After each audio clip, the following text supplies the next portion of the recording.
everyone, welcome back to Animation Pilgrimage, where we watch every single theatrically released animated film in order. I'm Tennille. And I'm Sean. And you're doing a little jig. Yes, I am. I'm just pumped to be watching more movies. Yeah. Because it's fun. I really enjoy doing this. I enjoy it so much because we get to see so many cool films that we never ever would have been able to would have seeked out or searched for. I mean, this movie is not intrinsically amazing and exciting, but I'm still glad. Really interesting. I'm still glad I saw it. Yeah. Because who would have ever thought that a stop motion adaptation of William Shakespeare's Midsummer's Night's Dream would have worked with no talking except for a narrator who speaks very little. Yeah. Because the thing about Shakespeare is there's certainly acting, but it was mostly spoken piece. Well, yeah, I mean, that's even though it's a stage play, it's definitely one of those where it's like you barely need to read the stage directions. If there's even stage directions. Yeah, because most of it you can just they get literally just by describe the what they're dialogue. saying. Yeah. So yeah, it's very interesting that they decided to go with no voice acting at all. Yeah. The only person that talks is Oberyn every now and again. Every now and again. It's very, very few times. It's used very sparingly. Yeah, just what an odd film. Okay, so I guess a little bit of context. I mean, how much summary do we really need to do for A Midsummer Night's Dream? I don't know. You might be surprised about how many people don't know the story of A Midsummer Night's Dreams. Our true. school specifically had us read it when we were in high school. So I mean, I know that in the U.S., Shakespeare is obviously required reading material, but I don't know, not everybody's going to have read the same Shakespeare plays. Most kids probably read Romeo and Juliet or Hamlet or Macbeth. Stuff like that. I know we experienced multiple pieces. But a Midsummer Night's Dream is usually up there. Yeah. And I guess before we get too far, we should point out that this is Jerry Trinka again? Yeah, Jerry Trinka. Jerry Trinka again with his stop motion films. We've watched at least 2 from him so far. 3. 3? The Emperor's Nightingale, Old Czech Legends. And isn't it just this? Oh yeah, I guess this is the third one. This is the third one. Because there was another stop motion film, but that was from Russia, so it wasn't Jerry Trinka. Right. But either way, let's jump into a summary of A Midsummer's Night's Dream. Keep it very brief, because most people will know what this is. So there's God, you're gonna have to help me with the character names. Oh gosh, I don't remember. Okay, we got Girl 1. No, hold on, just a second. Let's look up the cast real quick. I remember Oberyn and Titania and Puck, and then there's Helena is one of the girls, and Montague and Capulet. No, that's wrong. I know. Okay. Wow, that's a list. Yeah. Okay, Hermia, Lysander, Demetrius, Helena. That's our love square. All right. So Hermia is a girl that is kind of betrothed to Demetrius, who is a soldier. And he loves her. She loves Lysander. Yes. And Lysander is just a musician, poet man. But then there is also Helena, who is in love with Demetrius, and he don't like her. Yeah. He's not in love with her. So anyway, though, they need to marry the correct person, but the king is like, you guys need to marry or else we're gonna kill people or something. Yeah. And they all run off into the woods. Well, Hermia and Lysander run off, and then Demetrius follows because Helena sees them run off, and she's like, oh, well, maybe Demetrius will like me if I tell him where they went. Yeah, so she follows him into the woods. And they all end up in the woods. At the same time, there's a bunch of everybody's getting ready for the wedding. That's the wedding going of the on. king and Theseus and Hippolyta. And this acting troupe that's really, really bad at acting is trying to... They're not even really actors. They're just like random Joe Schmoes. Yeah. They're trying to put together a stage play to impress the royalty. Mm-hmm. But it's too noisy in town, so they run off into the woods to practice there instead. Mm-hmm. At the same time... Yes. There is Queen Titania of the Fairies. Mm-hmm. And... Oberon, King Oberon? King Oberon. Anyways, Oberon, who is the king of the fairies, or the woods, or something, I don't know. Yeah. They're both fairies, and she doesn't want to be with him, and he's pouty and is like, alright, fine, I'm gonna have Puck, this random fairy guy, go get He's a trickster. The trickster fairy dude, to go get this flower that whoever smells it will fall in love with the next thing they see. Mm-hmm. And she's going to play a trick on Titania because he's going to play a trick. He's going to play a trick on Titania because that's what you do when you love someone, right? Yep. Yep. Anyway, though. Either way, they end up seeing like all these couples and the actors come into the woods, and they're like, wait a second, let's make this a really good prank. Let's make this a really good prank, and also, oh no, it wasn't supposed to be a prank to begin with. He was like, hey, let's fix this whole love square stupidness, and Puck is an idiot and didn't realize who he was supposed to shove the flower in the face of, and messes it up. Well, yeah. Even worse. Yeah.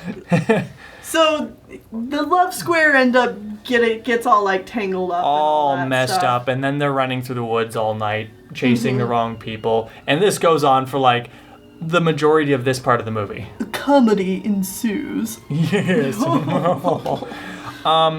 At the same time, Puck is also sent to mess with the actors and like scares them out of the woods, and also changes the head of the lead actor who thinks that he's all that. He's all that. He's super arrogant and stuff. Turns him into an ass. Yeah. Like a donkey. Like his head is now a donkey's head. And then Oberon's like, ooh, perfect. This is who we're going to have Titania fall in love with. A literal ass. Yeah. I mean, to be honest, it would have been bad enough had he not had the donkey's head. Yeah. Like, this guy was a complete loser. It would have been just as insulting without the donkey head. Mm-hmm.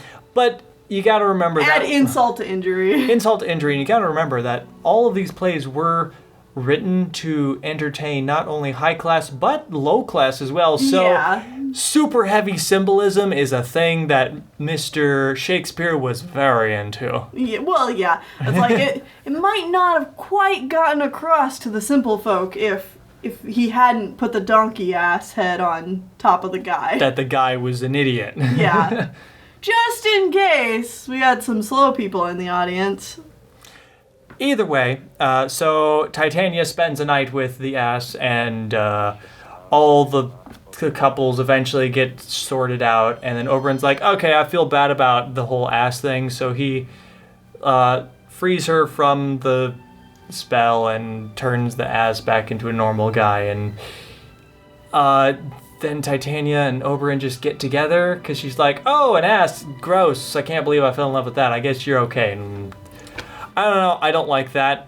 It's not good. I mean, it was a Shakespeare play. Yeah. There is so much sexism and stuff we could go into, but that is not what this is about, so that is a topic for another day. Either way, the king and the queen to be come across the sleeping couples and are like, well, they're sleeping with the wrong people that weren't supposed to be, so are we gonna kill them? Nah, whatever, they're fine. They can join us in our marriage and stuff. Yeah, they'll just get married. This seems to be sorted out just fine. So then we go to the wedding where the king and the queen are married, and then Lysander and Hermia get married, and then Demetrius had the flower put on him to make him love Helena.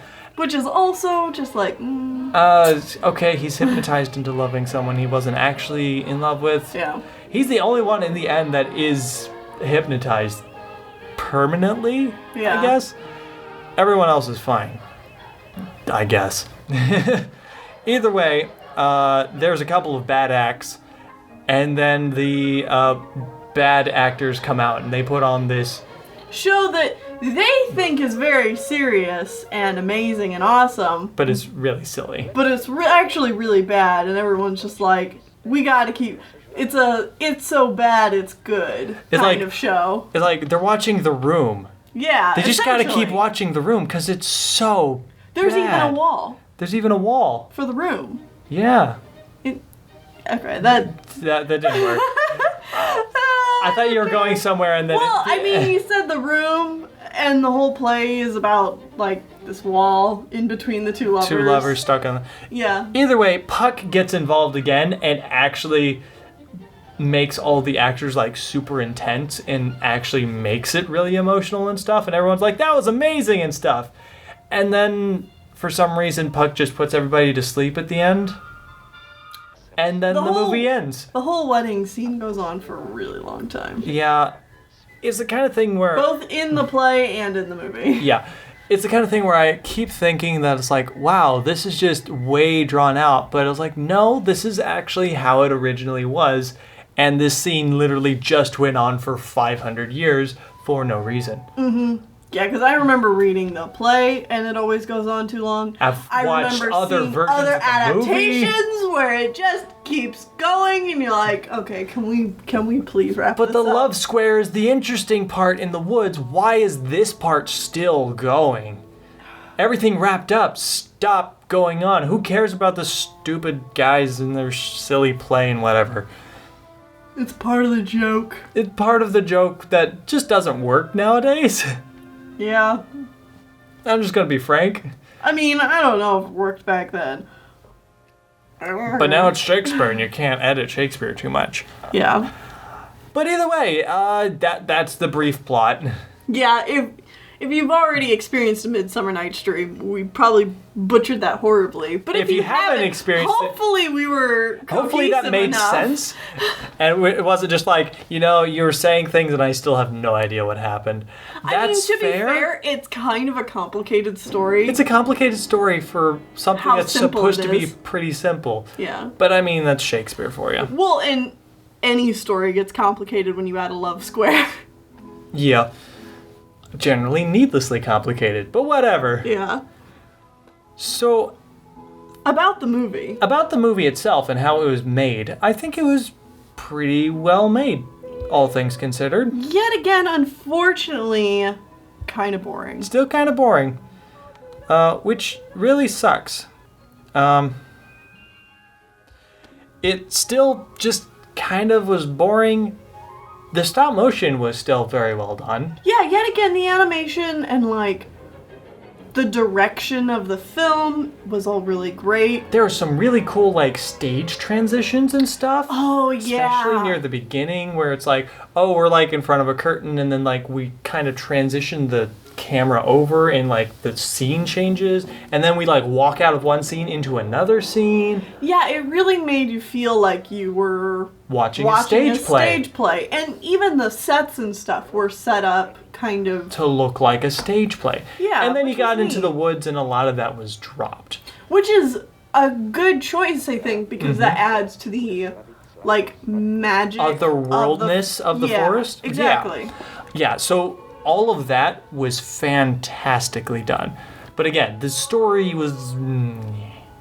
Well, I mean, the story is Midsummer Night's Dream, and this was unfortunately Midsummer Night's Dream without the witty dialogue. Yeah, you don't get any of the dialogue. It's just them interpretive dancing you the story with So a you wanna narrator know coming in why? a few times. It was done that way. I'm assuming it was something along the lines of to better let people watch it from other regions, or here's a second guess. Second guess is it would be boring as balls to just have puppets sit there and monologue at us for years. I mean, that could be part of the reason because, obviously these puppets, they haven't really figured out a way to make them talk. Uh-huh. So that was probably a big problem. But according to my research, the big reason why it's done this way with most of the dialogue taken out is because Trenka wanted to make the film feel more like a ballet. Oh, okay. So he used music of the famous classical Czech composer Valkov Trojan. I don't know who that is. He's on screen. But why do you give me editing, man? Well, just because it's a foreign name, and that way, in case someone does know how to speak Czech, they might see the name and like, oh, it's actually supposed to be pronounced this way or something. Okay, fair enough. That's why I'm saying we should put it on screen, just so people know what name we're butchering. Yeah.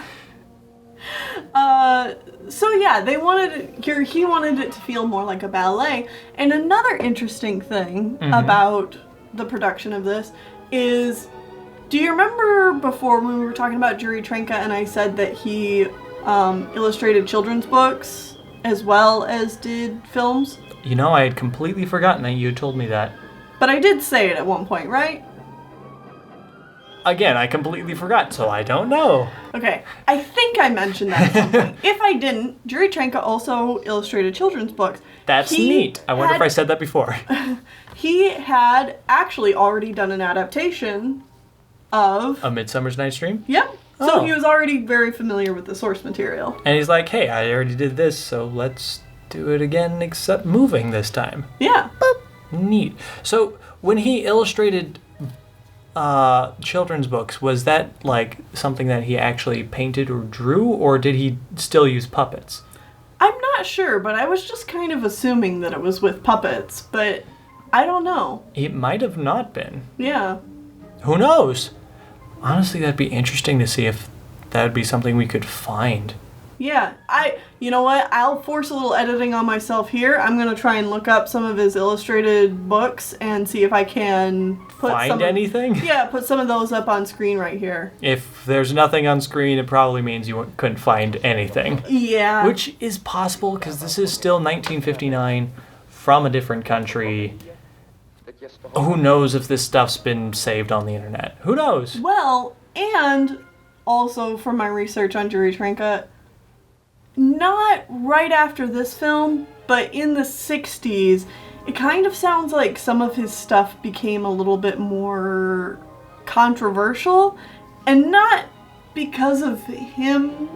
Well, some of his work in the 60s ends up being a little like talking a little bit about government and like political stuff in regards to how it affects artists.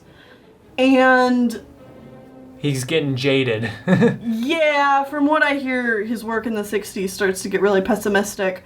But soon after that, I think, is when Czechoslovakia and Slovakia part. Because this is still Czechoslovakia before it's the Czech Republic and Slovakia. Okay. Yeah. So, that's interesting.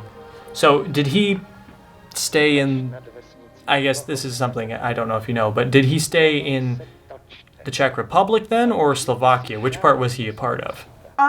I don't know if he was a part of any. I don't know when the country split into two countries, but he died in 1969. Oh, so we only got like 10 more years with this guy. If even that.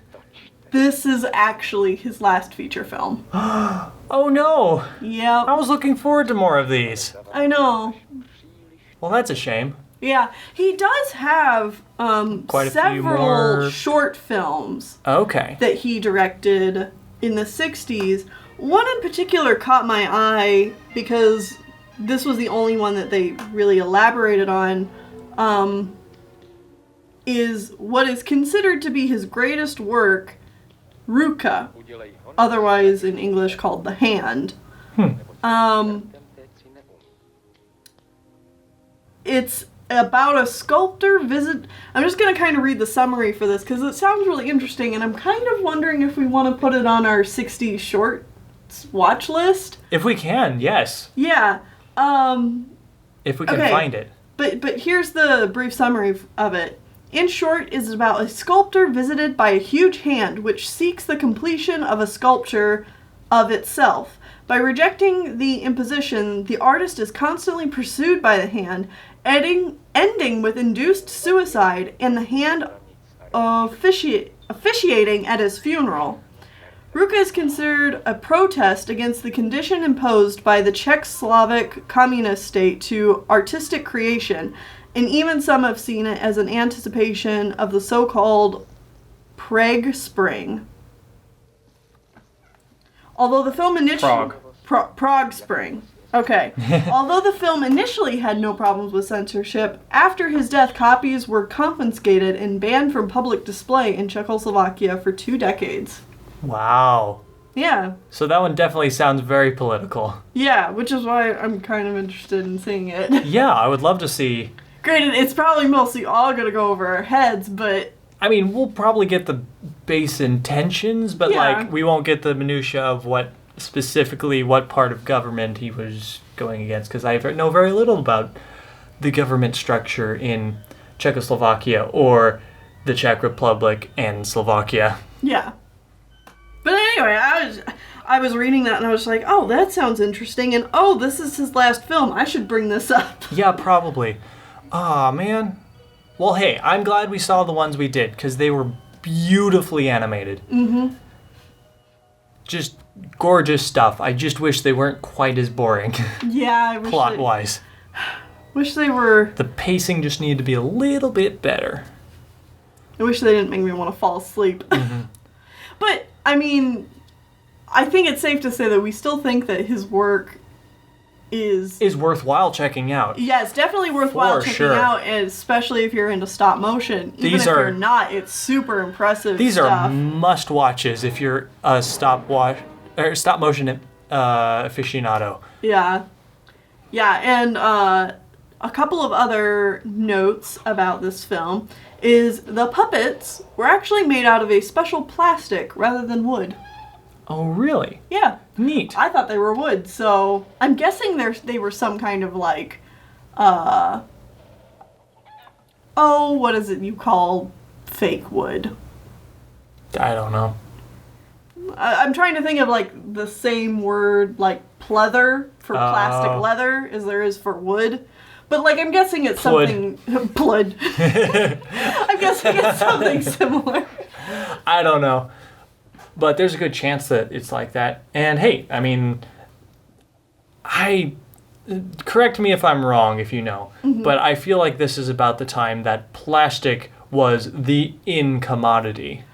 I mean, I'm guessing the plastic boom is definitely started because we're in the late 50s now, and part of the reasons why the 50s was so profitable was the advent of plastic. Yep, so that would make sense. Yeah. So they're like, hey, we can make all these puppets really quickly and cheaply through the use of plastic. Yay! But also, to end this on a more happier note, this was submitted to film festivals in Europe and won lots of awards. It's still considered one of his best movies. It did pretty well internationally. That's good to hear. Yeah. I mean, yeah, it was a good film. Mm-hmm. The ending dragged on because the ending of Midsummer Nights just drags on, but he did a very good interpretation of it. Yeah. Man, I don't know what else to say. Check it out. Yeah, check it out. Especially if you like Shakespeare, check it out. If you like stop motion, check it out. Mm-hmm. I guess here's something to ask you. Mm-hmm. If someone only wanted to check out one of his films, which one would you suggest? This one, The Emperor's Nightingale, or Old Czech Legends? Oh, man. See, that's really hard because they're so different. Yeah, I think I found The Emperor's Nightingale to be the most engaging? It was the most fun to watch. I liked the pacing of that story. It just seemed to flow really well. But it's also like the least polished. Yes, is very true. And it's bookended by some horrible live action cutscenes. That's true. I had forgotten about the really awkward boy. Yeah. But from an animation standpoint, I would recommend Old Czech Legends in a heartbeat. Yeah, that one is so beautiful to watch. It's like, heck, that's one of those movies that I might just go back and watch clips from it every now and again. Just to be like, damn. They achieved this in the 50s. Yeah. Look at this. This is amazing. Yeah. And then Midsummer Night's Dream's just kind of in the middle. It's in the middle, of those. yeah. I mean, it's not bad by any means. It's super enjoyable, but the two extremes are definitely the other two films, though. Yeah. Okay. Well, I think that's it for this episode. So what movie do we have next? Oh boy. We have a movie that is going to be very interesting. It's an animated film from America. Oh boy. It is not from Disney. Oh boy, are the Fleischer Bros back from the dead? I don't know if the Fleischer Bros died. The studio? No. Okay. So it's we got also not Hansel and Gretel weird puppets. Oh, right. I forgot that existed. Yeah. So we got a new competitor on the road. It's actually traditionally animated. Oh, okay. Good, I guess. It is 1001 Arabian Nights. Hey, wait. We already heard this. This is the Tales of Prince Ahmed, right? No, this is going to be slightly different. But you're just going to have to wait and see why it's slightly different. All right. I'm holding my breath, I guess. Yep. So we'll see you guys next time for that movie.